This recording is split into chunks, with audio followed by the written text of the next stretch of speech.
tadi pertama untuk pemeriksaan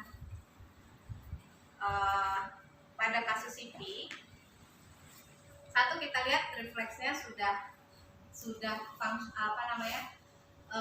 terintegrasi atau belum. Mana refleks yang belum terintegrasi. Terintegrasi itu jadi adik-adik kalau pemahaman refleks harus tahu di atas 6 bulan kita mau tahu refleks TNR-nya misalkan atau refleks Moro-nya misalkan. Refleks Moro itu hilang antara 4 sampai 6 bulan. Bukan hilang ya, terintegrasi.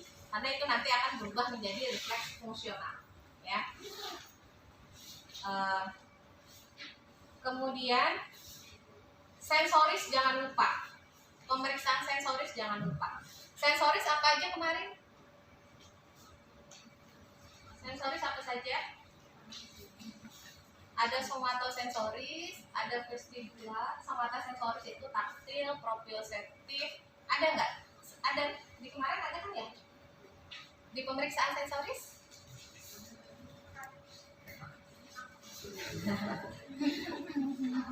Oke, jadi nanti yang diperiksa taktilnya gimana? Karena pasti anak CP itu tidak hanya motorik yang terganggu, sensorisnya juga terganggu, tergantung keluasan area yang rusak, area otak yang rusak, ya.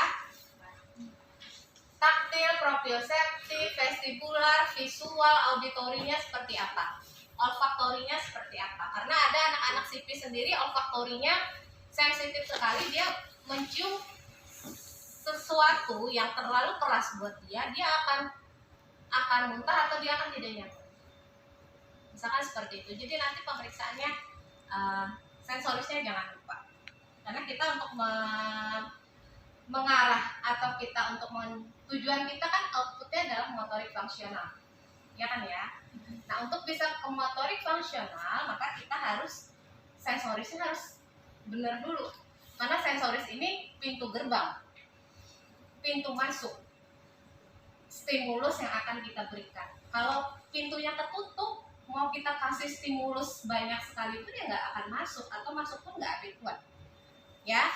Jadi kita lihat terutama taktil, proprioceptif untuk bisa visual, auditori itu kita lihat dulu, kita benar-benar harus perhatikan. Oke. Kemudian kita lihat perkembangannya sudah sejauh mana. Misalkan adik ini dia belum bisa tengkurap sama sekali, misalkan ya, belum bisa tengkurap sama sekali. Kemarin part atau apa sih namanya, bagian-bagian untuk tahapan untuk tengkurap sudah ya disampaikan Pak Yuli ya. Jadi tengkurap kan nggak ujuk-ujuk tengkurap seperti ini, ya, ada tahapannya. Misalkan seperti itu. Kita kalau mau melihat visual anak bisa nanti main kerincing kita nggak ada ya. Ini kita visualnya, misalkan ya, dia kita lihat sesuatu yang menarik buat dia berwarna, matanya ngikutin atau enggak. Nah kita arahkan, jadi tidak hanya sini tapi kita seperti itu. Kemudian kita lihat pupilnya bagus atau tidak. Dikasih cahaya dia biasanya langsung mengecil. Nah ini dia membesar, oke bagus, misalkan seperti itu. Berarti visualnya bisa kita bisa kasih stimulus lewat visual, ya. Auditori kita kasih kerincing atau bunyi-bunyian, dia ngeh atau enggak, dia merespon atau enggak, ya. Karena itu sekali lagi itu adalah gerbang masuk kita untuk memberikan stimulus. Beda dengan stroke. Kalau stroke kan biasanya kan sudah usianya sudah tua, misalkan seperti itu. Usianya sudah tua, beliau-beliaunya sudah punya persepsi, sudah punya pemahaman, sudah punya pengalaman, sel-sel bodinya, sel-sel otaknya sudah punya pengalaman, udah tahu kalau dikasih instruksi duduk, udah tahu duduk itu seperti apa. Kalau anak-anak enggak, apalagi yang apalagi yang mendapatkan gangguan di sangat dini, entah dari dalam kandungan atau pada saat kelahiran, atau ternyata dia mengalami gangguan radang otak misalkan di usia 1 atau 2 bulan, yang dia baru persepsinya terentang oleh kiri oleh kanan.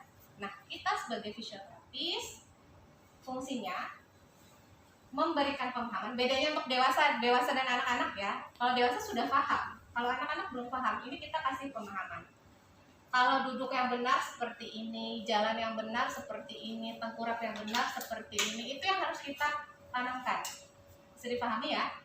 Oleh karena itu adik-adik harus tahu tengkurap yang benar itu seperti apa sih, jalan yang benar itu seperti apa sih.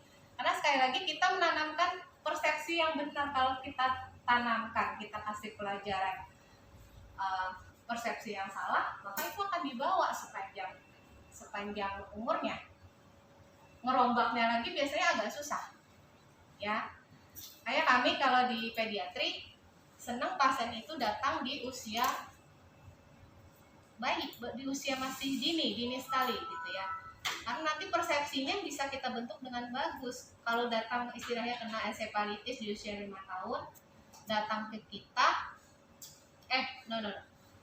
misalkan kena encephalitis di usia 1 tahun, di treatment di mana, ternyata landilalah mungkin pemberian terapinya mungkin belum adekuat, di rumah pun diberikan pemahaman yang salah, masuk ke kita di usia 5 tahun itu biasanya lebih susah kita ngebongkar persepsi yang salah tersebut. Bisa dipahami? Ini tadi. Jadi kalau kita untuk manajemen spastisitas ya, karena nanti kan anak-anak banyak spastisnya. Kemungkinan kalau kena quadriplegi atau diplegi itu gangguan di tonus ototnya berupa entah spastis atau nanti hypo ya. Nah, kalau spastisitas, sorry, saya melompat. Kita ke fungsional dulu ya, nanti diingatkan saya ke spastisitasnya. Fungsionalnya, kalau kita mau menengkurapkan anak, pastikan dia mengikuti arahan kita dulu seoptimal mungkin secara mandiri. Bukan kita yang menengkurapkan. Ini kan kita yang menengkurapkan. Ya. Optimalkan dulu. Tadi misalkan satu orang di sini misalkan lihat sini deh, coba atau apa aja lah. Lihat sini. Arahkan ke sebelah sini. Nah, dia kan angkat ini, maka akan terjadi rotasi optimal. Oke. Ya. Nah, kalau dia sudah nggak mampu, baru kita ya. Kalau sudah seperti ini apa? Misalkan seperti itu. Balik lagi. Jadi komponen untuk tengkurap, kepala rotasi maksimal dulu. Dengan kepala rotasi maksimal, maka shoulder mengikuti. Syarat shoulder bisa masuk, bisa ngikutin adalah kepala rotasi maksimal. Kepala rotasi maksimal, shoulder ikut, kepala terus muter, shoulder ikut, maka pelvic juga akan mengikuti. Ya, jadi tidak ujuk-ujuk tengkurap. Ada tahapan-tahapan yang harus kita persiapkan terlebih dahulu. Ya. Jadi satu apa untuk menengkurapkan? Untuk latihan tengkurap, rotasi kepala, rotasi oke diikuti oleh shoulder oke diikuti oleh pelvic oke diikuti oleh kaki. Ya, itu syaratnya. Dan yang pasti sekali lagi kita mau membangun sinaps, kita mau memunculkan sinaps, itu kan ada syaratnya kemarin untuk plastisitas. Syaratnya adalah gerakan itu dilakukan secara aktif, emosional, dan diulang-ulang. Itu syaratnya. Jadi kalau kita pasif melakukan, plastisitas muncul atau tidak? Minim sekali. Kalau muncul pun minim sekali. Ya, itu syarat-syarat. Oke. Kemudian pada saat sudah sudah tengkurap. Oke.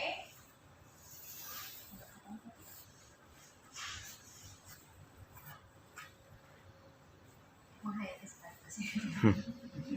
Oke. Bayi itu punya mekanisme pertahanan dirinya. Biasanya gitu. Kalau kepalanya gini, dia akan bisa mencari untuk bernafasnya ya, mekanisme pertahanan dirinya atau seperti itu. Nah, di posisi tengkurap pun kita harus memastikan. Sekali lagi perkembangan kemarin, teori perkembangan itu dari cephalocaudal, ya, teori perkembangan cephalocaudal. Jadi kita garap cephalanya dulu, garap daerah atasnya dulu. Atas oke, bawah itu akan mengikuti, ya. Misalnya seperti itu. Ini kalau masih pada saat tengkurap dia masih lemah, tentu kita harus satu, misalkan ada spastisitasnya, kita rilis dulu spastisitasnya. Cara merilis spastisitas sudah diajarkan di stroke? Stroke belum masuk? Belum diajarkan. Baru teori. Oh, baru teori. Teorinya menurunkan spastisitas? Oke. Posisi kita sebagai terapis juga jangan lupa ya. Itu nanti ini kita fungsional dulu. Nah, kalau dia sudah seperti ini, tetap kita kasih adik, lihat sini adik. Ya, oke. Misalkan dia sudah pintar ya, arahkan ke sana. Oke, lihat lagi. Ya. Oke. Nah, dia ada jadi dengan stimulus akan memunculkan gerakan, ya. Dengan stimulus seperti ini sudah oke. Targetnya pada saat tengkurap adalah dia sudah bisa ngangkat kepala bagus, kepala lebih tinggi, dia akan ngangkat on elbow. Ini kasarnya ya, kasarannya seperti ini. Kepala ngangkat, on elbow, baru nanti on hand. Itu stimulusnya yang harus terus diberikan, entah dari suara, entah dari suara kita, entah dari musik, entah apapun yang dia suka. Oke? Itu pada saat tengkurap. Tapi itu sudah dipelajari di normal ya, normal dulu. Oke. Duduk lagi. Jadi itu pemahamannya bagian-bagiannya di normal development itu silahkan di-recalling kembali, silahkan ingat kembali. Kemudian menurunkan spastisitas pertama adalah kalau spastis itu letaknya di mana? Spastis itu origoinsertio, oke. Kemudian muscle belly, pasti muscle belly dan tendon origoinsertio tadi ya. Jadi ada muscle belly dan tendon. Di tendon sendiri ternyata ada reseptor untuk somatosensoris. Di muscle belly pun ada reseptor untuk somatosensoris. Ya, ada proprioseptif di sana. Ya. Jadi di tendon itu ada yang namanya GTO. Organ sensorisnya, reseptornya adalah Golgi tendon organ dan muscle spindle. Nanti kita akan main-main di spastisitas adalah main-mainnya di situ, di GTO dan di muscle spindle-nya.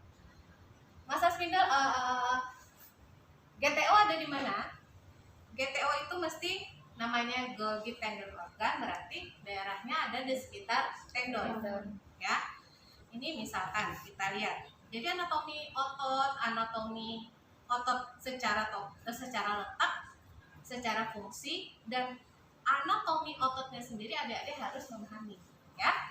Nah, ini misalkan di sini untuk gerakan spinasi apa pronasi? Oke. Nah, Golgi tendon organ itu ada di antara tendon dan muscle belly. Jadi tidak di tendonnya benar, tidak di tendonnya persis. Jadi adik-adik nanti kalau untuk merilis anak CP kan sering begini. Jadi kan nanti dirilisnya seperti ini dan seperti ini. Berarti kita harus tahu, oh di sini loh letaknya Golgi tendon organ. Nah, lakukan salah satunya dengan secara pasif ya adik-adik ya. Transfer friction. Ya, transfer friction. Jadi transfer friction adalah seperti ini. Ya. Entah nanti di kaki kah, di manakah pada saat pemeriksaan spastisnya, nanti periksa nanti lakukan di sana. Atau di muscle spindle-nya. Jadi jadi khasnya gini. Di muscle spindle itu kalau diberikan stimulus secara kejut, entah kita pukul, entah kita kayak gini kan, maka dia akan muncul kontraksi. Tapi kalau kita rilis secara pelan,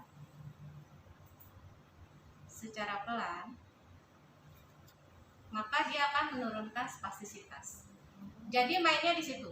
Kapan kita mau menurunkan? Pada saat kita ingin menurunkan spastisitas, maka lakukan gerakan dengan perlahan.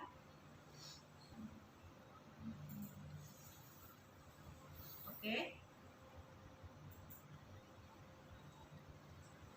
Pada saat pasien hypoton, kita ingin meningkatkan tonusnya, maka entah ditekuk,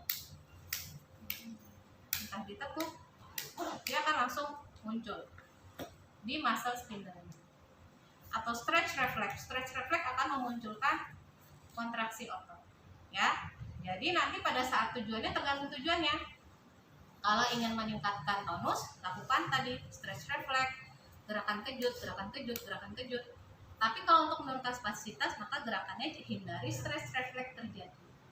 Ya, dimanapun itu, di kaki kah, dimanapun itu. Biasanya nanti di sini, banyak di leher, lakukan itu. Itu untuk kita memelihara fungsi otot. Kan dulu sering melakukan menulis tujuan terapi adalah memelihara fungsi otot. Seperti itu. Atau kemarin juga kita punya cara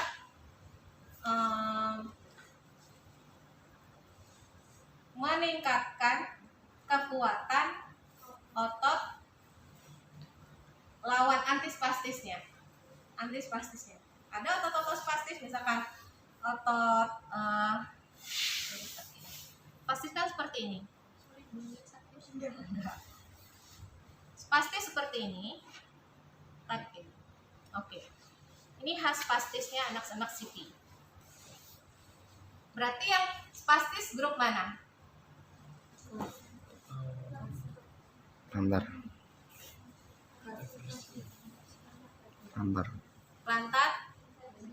Berarti ototnya apa saja?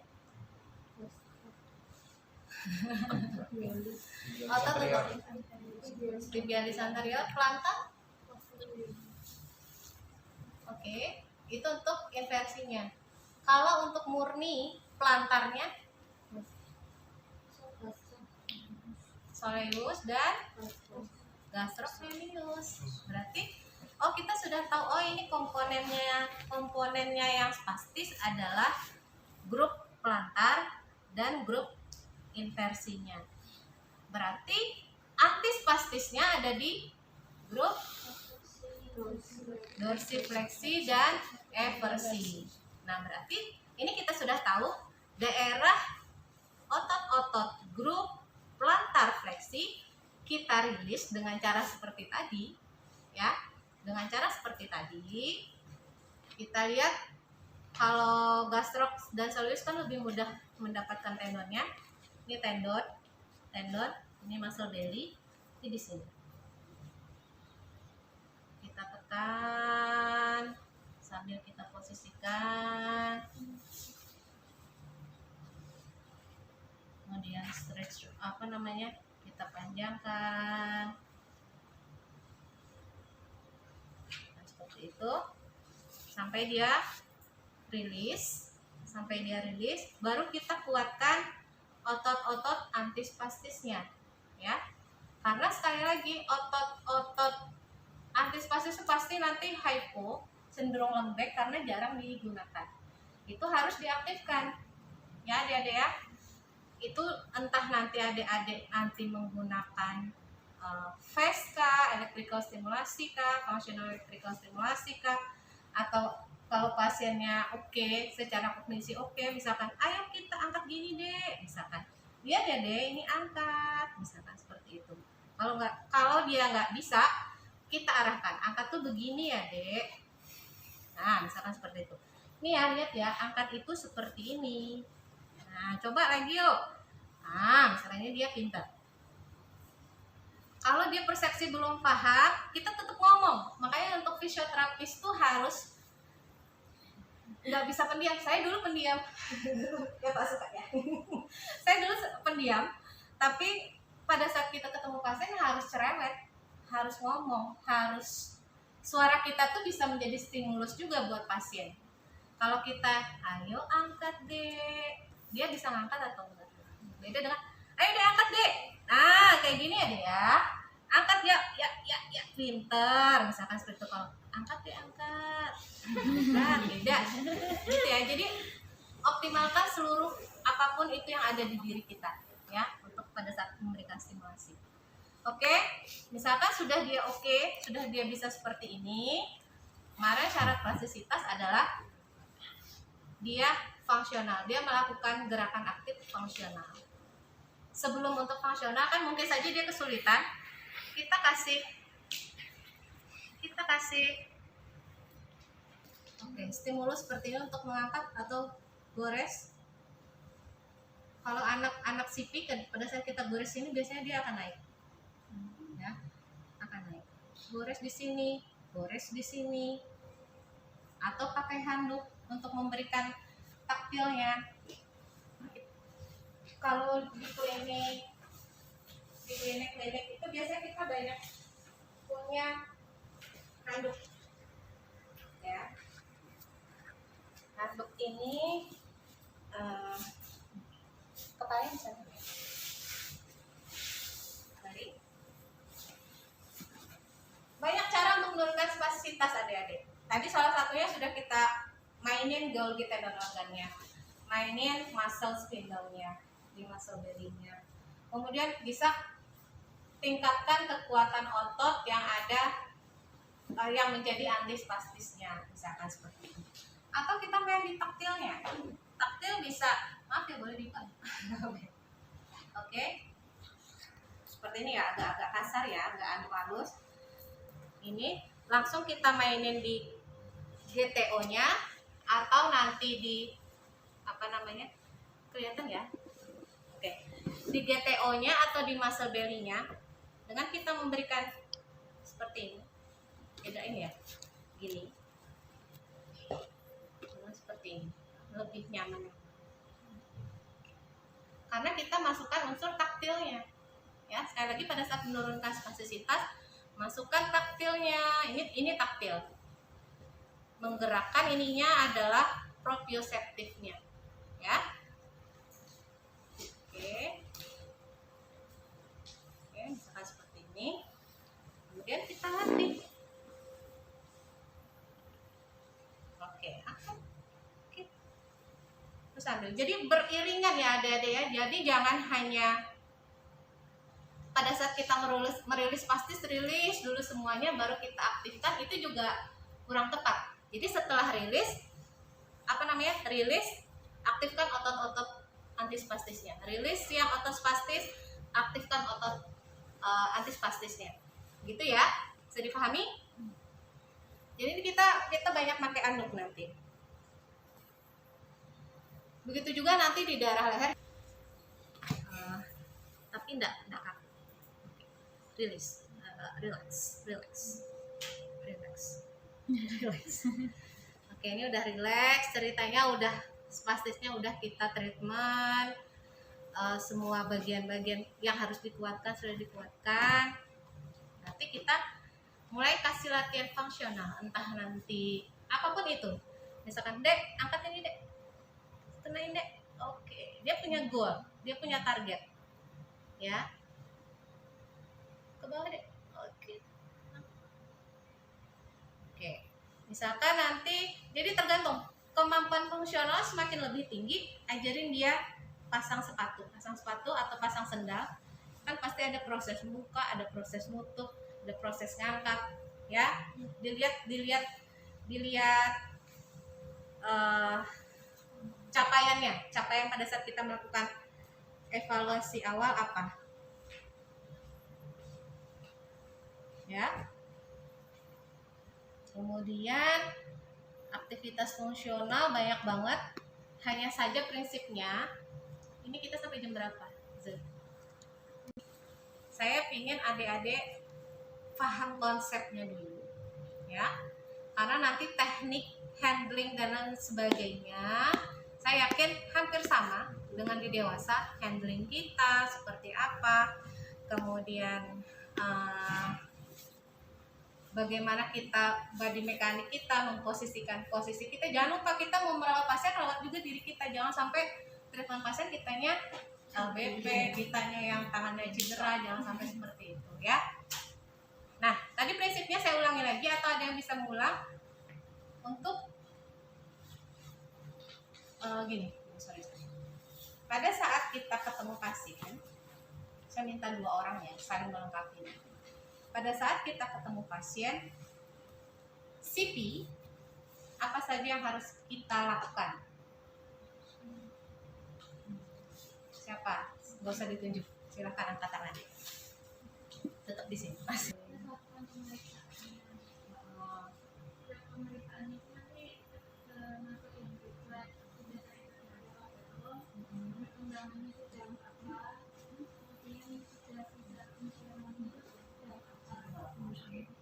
Oke, baik. Dan langsung saya mepet, 7 bulan dia sudah harus terintegrasi. 6 bulan tuh masih kencang sekali, masih kuat sekali. Yang harusnya sudah mulai melemah, itu masih kuat sekali. Nah, itu kita treatment menuju terintegrasi. Beda kalau nanti ternyata dia sudah 9 bulan, usia pasien itu 9 bulan, ternyata refleks yang di 7 bulan seharusnya sudah harus hilang, itu masih ada. Nah, itu baru kita integrasikan, ya. Paham ya? Oke. Kemudian tadi functional activity-nya dia udah functional activity.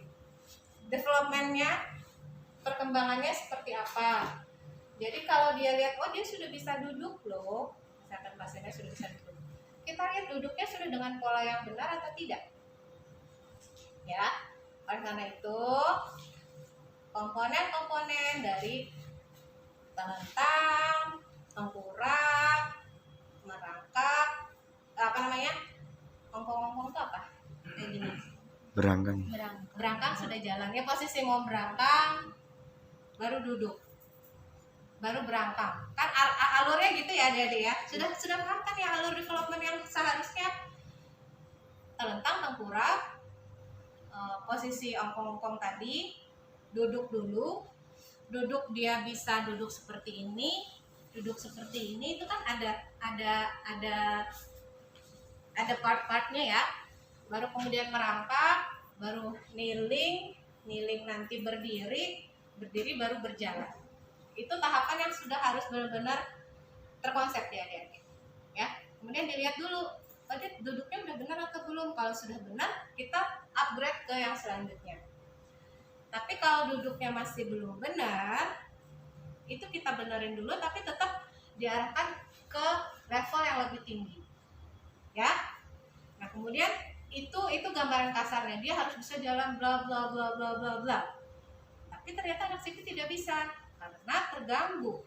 Dia mau fungsional, mau gerak fungsional terganggu karena ada mungkin spastisnya, mungkin ternyata hypoton, atau ternyata fluktuatif, kadang tinggi, kadang rendah, kan itu sangat mengganggu. Itu kita netralkan dulu, ya. Netralkan tadi caranya, misalkan kita ambil contoh satu spastis. Spastis kita gunakan banyak metode.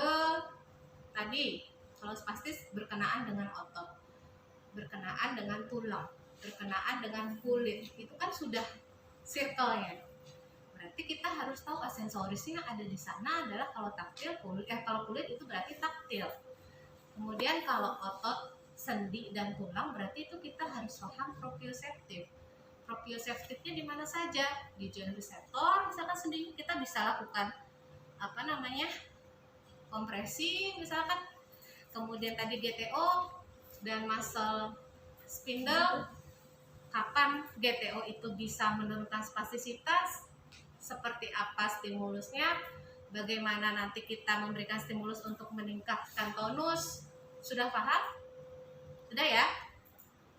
Nah, jadi itu tadi, turunkan spastisitasnya, tingkatkan kekuatan ototnya. Kemudian sudah oke, itu langsung kita arahkan ke fungsional. Paham? Target fungsionalnya apa? Kalau dia misalkan baru bisa telentang, tentu saja kita lihat ternyata untuk komponennya kan dari atas ke bawah. Tadi ya dari cephalocauda. Ternyata ininya muter sekali, misalkan tangannya posisi ini banget. Oke, ininya tadi kakinya no. Nah, ini perbolanya ya. Ini seperti ini, dia sampai muter sekali biasanya seperti itu, ya. Berarti itu kita rilis dulu, rilis semuanya. Oke, misalkan sudah dirilis tadi ya dengan cara-cara ini, berarti yang dirilis adalah flexor elbow, kuatkan ekstensornya, paham ya? Kepala, rilis side flexinya, side fleksi apa sih ini namanya? Tarik kiri, tarik kanannya ini ya. Di sini kan kencang sekali berarti otot yang sebelah sininya. Rilis dulu, terus kuatkan. Jadi tangan kita ini satu rilis satu arah, satu rilis satu arah, satu rilis satu arah.